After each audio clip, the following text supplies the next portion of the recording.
Welcome to the hot seat at Max CHS. My name is Amina, the host. I'm here with a recent graduate from Makerere University. Let him introduce himself to you. Hi, my name is Derek Ainembabazi. I recently graduated at Makerere University, The Hill. That was on Tuesday this week. I was doing medicine. Question, Dr. Derek. What inspired you to pursue a medical course and why at Makerere University? Medical course, I was pushed by my parents when I was young. And then as you're studying high school, what you start to love it. So when you love it and you go and do it, you just read books, that's all. Inspiration, parents mostly. Why at Makerere University? By then it was just Makerere University that we knew. Mbarara then came later, Gulu came later, but it was MOOC. It was either MOOC or MOOC. There was no option, I promise you. Really? I thought Mbarara University, how long has it been there? Mbarara has been there for some time, but those days it was MOOC. Everyone just like you study. Makerere University. You study with one mission, exactly. Yeah, The Hill, the great Makerere, and you want it to choose you. Yes. So yeah, whatever you do in high school is that Makerere chooses you.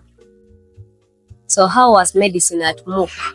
Medicine at MOOC is tight. It's a little bit hard because you come in when they call you all cream de la cream. So they expect you to know, even when you don't know.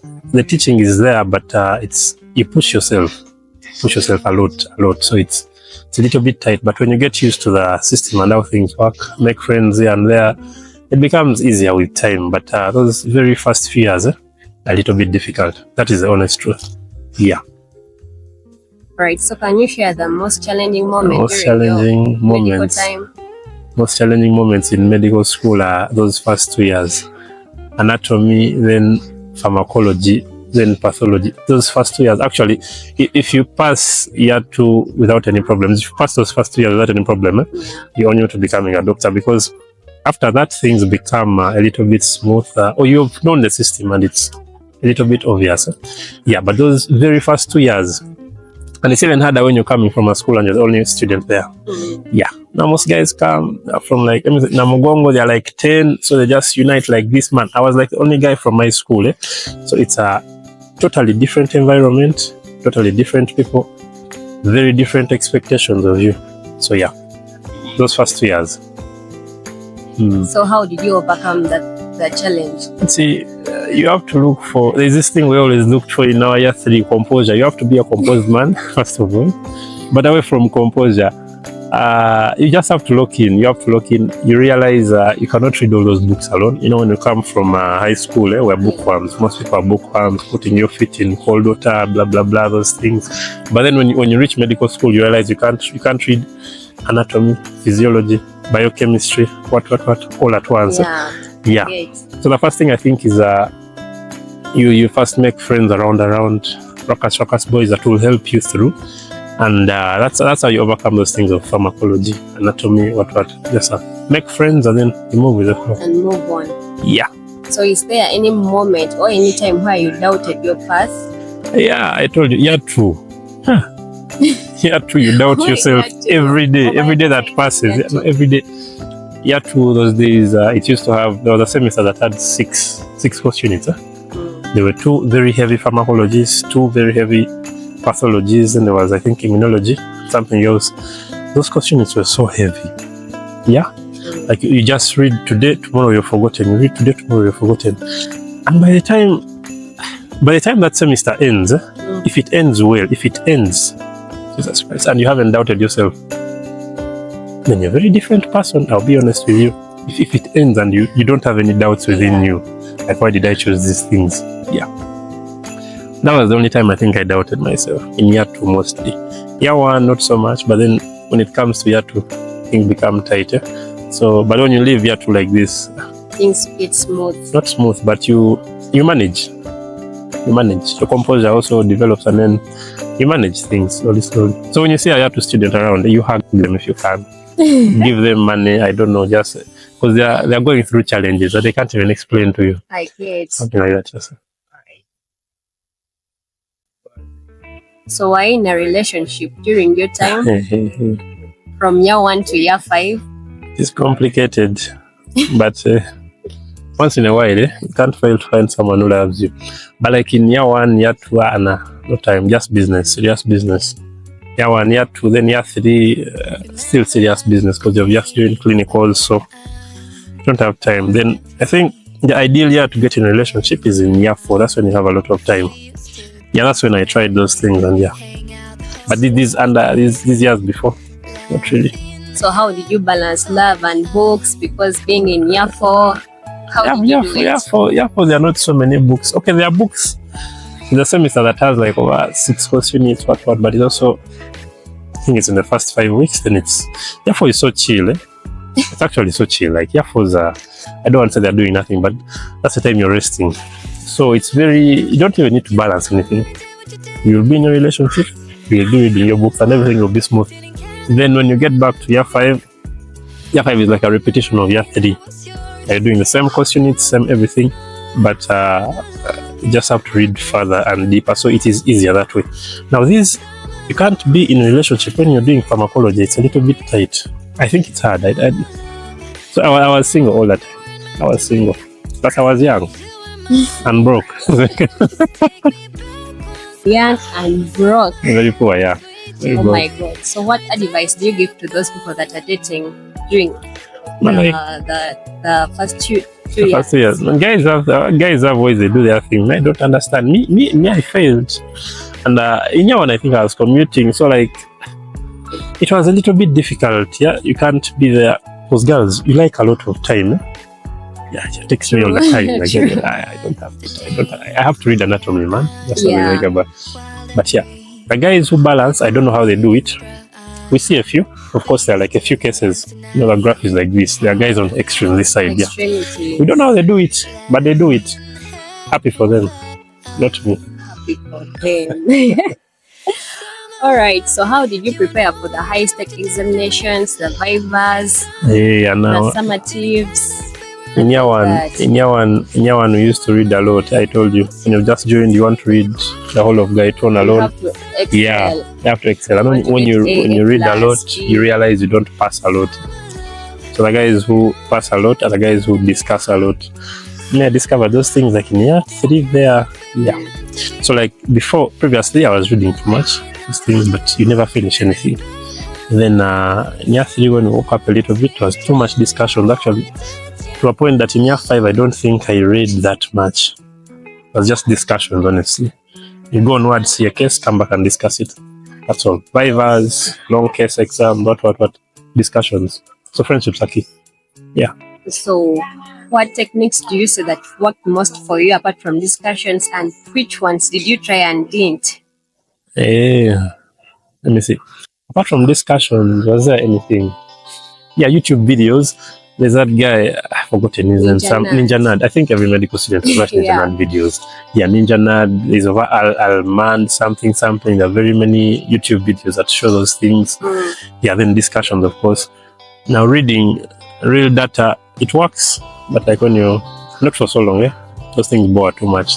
Being honest, it bore you. So, reading, not so much. Discussions, Ninja Nerd, and let me see. Yeah, and doing a lot of tests, papers. Keep doing pass papers, quizzing yourself, what, all those things. Yeah, that's what works actually. Yeah.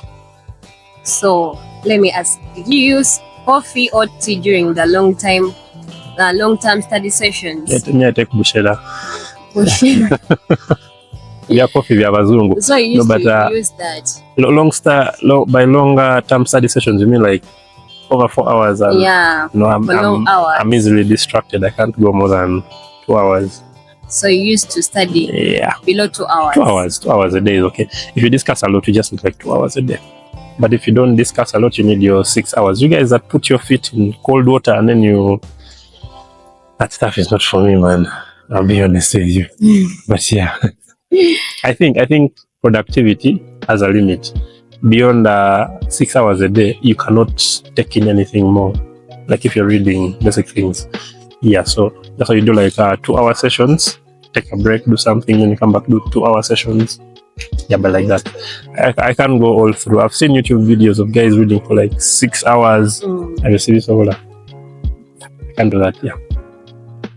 So what impact do you think internet had on your long stay in medical school? I'm telling you, see, because I'm hearing Ninja the days Wi-Fi would get off, would even complain, I'm telling you. But like CHS, there was a lot of eduroam around, so that was never a problem. By it has become a problem when we moved out. Data is expensive these days, but like when we're still at college, it's very cheap. Internet, library always has internet, but it's everywhere. Yeah, and it's only you can study. Alright, so let's take a scenario. You're a year one medical student. What advice would you give to yourself? Year one medical student, discuss. Just discuss a lot. There are those Saturday discussions that happen in anatomy lab and pathology. Yeah, I never used to attend those things by then because I didn't know about them. But I just used to hear that people go for discussion, what, and I used to wonder. Go for papers and guys have content. Like for you've been dying with snails anatomy, but there's nothing you can put on paper. So it was discussions because they're like fours who have been through this thing and they give you knowledge easily. Yeah, that's the only thing. Discuss a lot and have many friends. Don't allow to die in these things alone. Medical school is a little bit tight if you're doing it alone. Yeah, those things don't work. They only used to work in high school these days. When you come here, things change a bit. Yeah.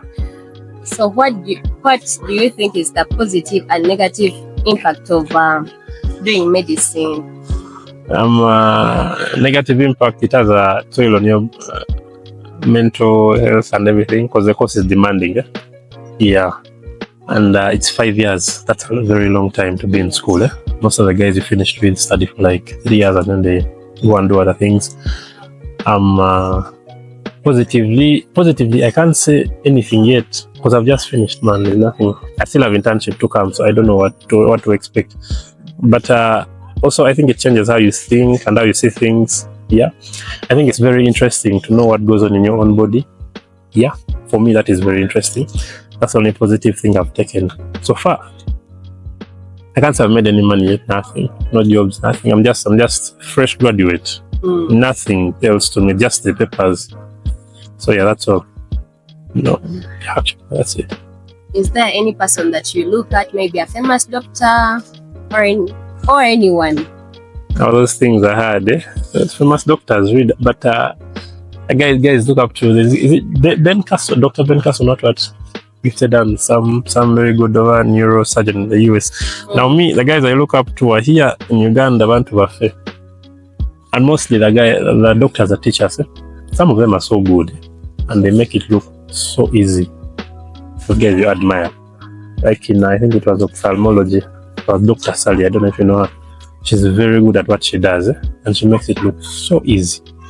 That one I looked up to her a lot. Then it's like every department you go to, there will always be that one or two doctors that you look up to and you're like, wow.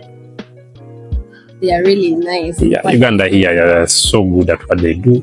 So calm, very willing to share content with you. Like they're not, I can't even explain it.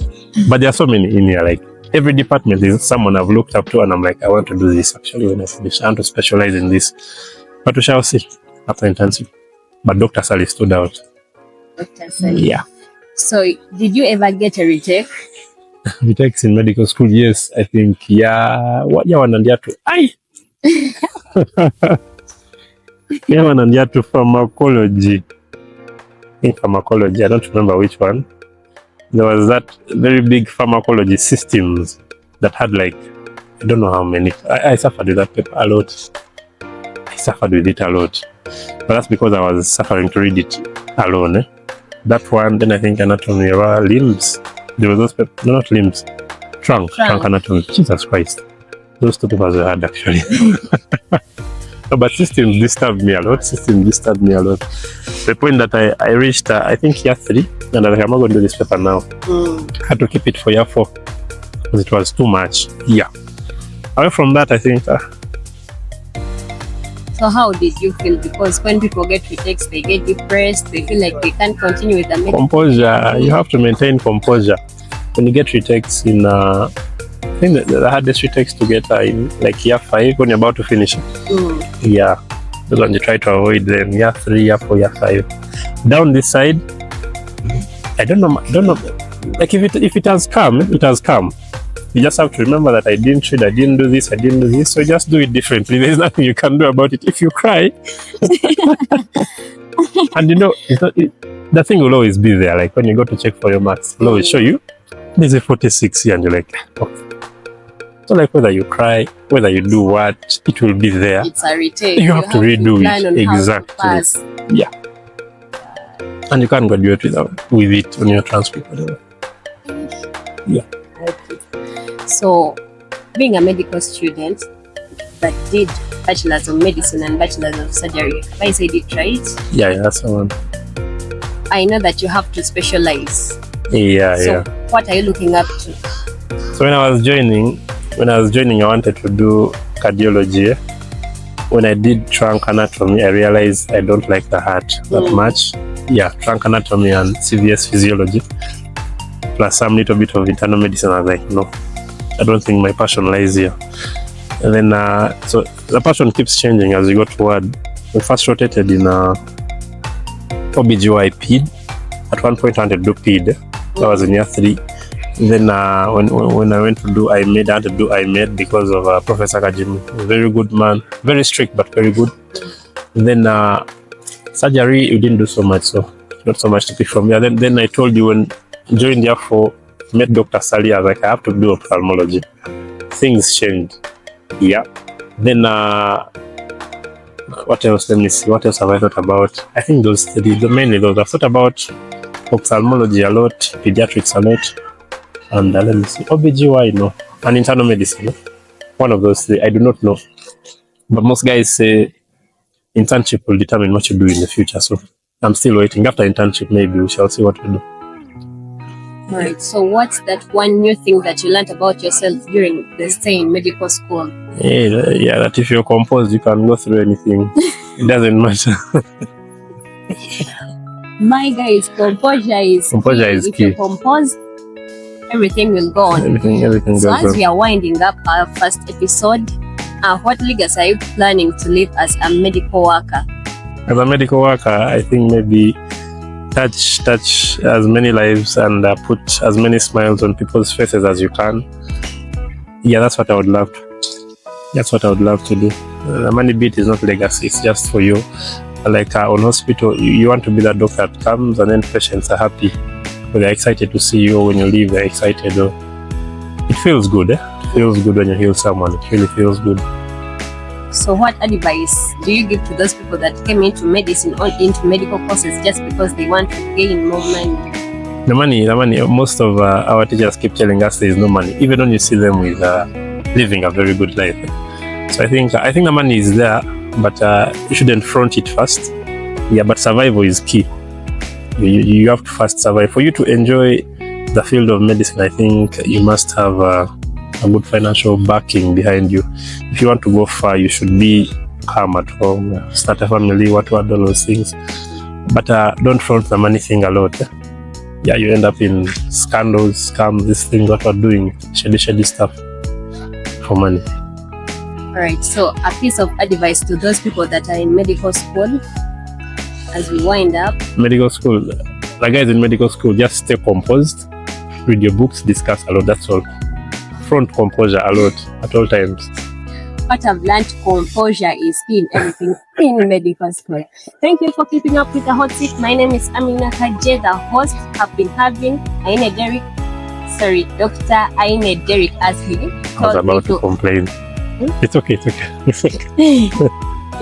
Because he complained of calling him Mr. Dr. Aine Derrick, a graduate from Makerere University who was pursuing a bachelor's of medicine and